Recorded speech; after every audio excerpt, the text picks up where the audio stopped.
Her her Mahadev my YouTube family. क्या आप लोगों ने कभी बैसाख मास स्नान के बारे में सुना है? कार्तिक स्नान के बारे में तो सब जानते हैं, माघ स्नान के बारे में भी जानते हैं, लेकिन बैसाख मास का स्नान इन सबसे ज़्यादा पुण्यदायिनी है। तो आइए मैं आप लोगों को इस वीडियो में बैसाख मास के स्नान के बारे में बताती हूँ।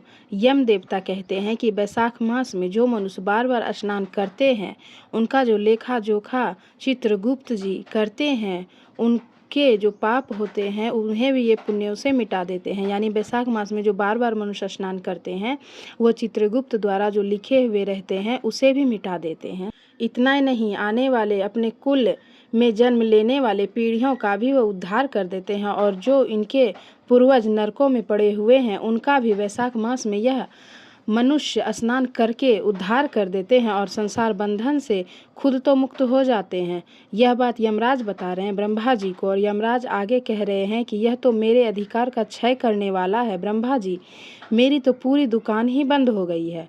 तब ब्रह्मा जी कहते हैं, आप क्या चाहते हैं कि अच्छे लोग नरकों में जाएं?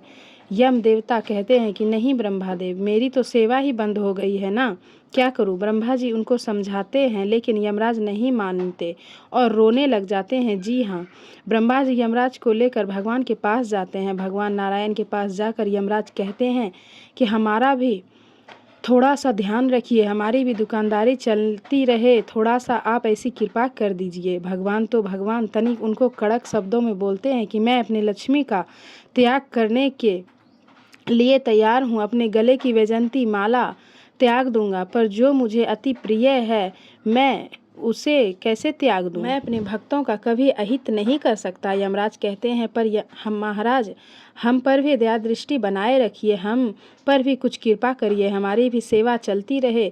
तब भगवान विष्णु कहते हैं कि कलयुग में बैसाख मास की महिमा लुप्त होती जाएगी। जी हाँ, शायद अभी आप लोग जानते होंगे, कार्तिक महीने के बारे में सुन लेते हैं, लेकिन बैसाख महीने के बारे में आपने कहीं नहीं सुना होगा कि इसके स्नान और मास की महिमा के बारे में। इसकी इतनी महिमा भगवान कह रहे हैं कि कलयुग में बैसाख मास की महिमा लुप्त हो जाएगी। महिमा तो वैसे रहेगी, लेकिन लोग जानने वाले नहीं रहेंगे, बहुत कम लोग जानतेंगे। इसलिए तुम्हारा भी दुकान चलता रहेगा, यानी यमलोक भी चलता रहेगा।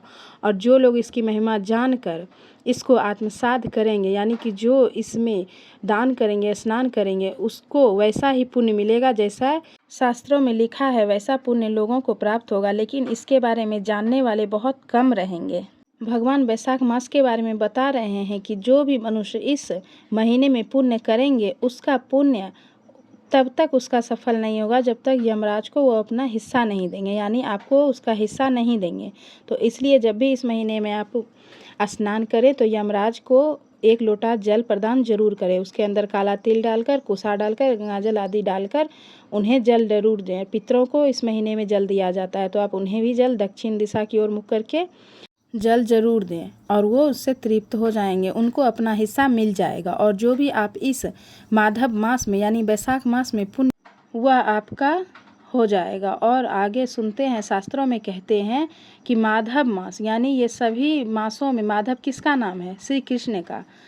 बैसाख मास को माधव मास कहा गया है, सीधा भगवान के नाम से ही इस मास के नाम को रखा गया है। कहा जाता है कि इस बैसाख महीने में जो दान, जप, होम, स्नान करता है उसे अक्षय पुण्य की प्राप्ति होती है। सामान्य दिनों की अपेक्षा 1000 करोड़ गुना से भी अधिक फल देने वाला यह महीना है, और सभी पापों से मुक्त हो जाता है। यानी जितना पाप किया हो, समुद्र भर के अगर उसने भी पाप किया है तो वो भी खत्म हो जाता है इस महीने में। अक्षय पुण्य आप अगर इस महीने में स्नान कर रहे हैं तो सूर्योदय से पहले करें, या हल्का हल्का जो लालिमा होता है उस टाइम हर हर गंगे करते हुए स्नान करें। गंगाजल है तो आप थोड़ा सा गंगाजल पानी में डाल के स्नान, हर हर गंगे करके स्नान करने से बोला जाता है कि वही पुण्य प्राप्त होता है जो गंगा जी में हम स्नान करते हैं। बैसाख मास में स्नान की बहुत बड़ी महिमा है।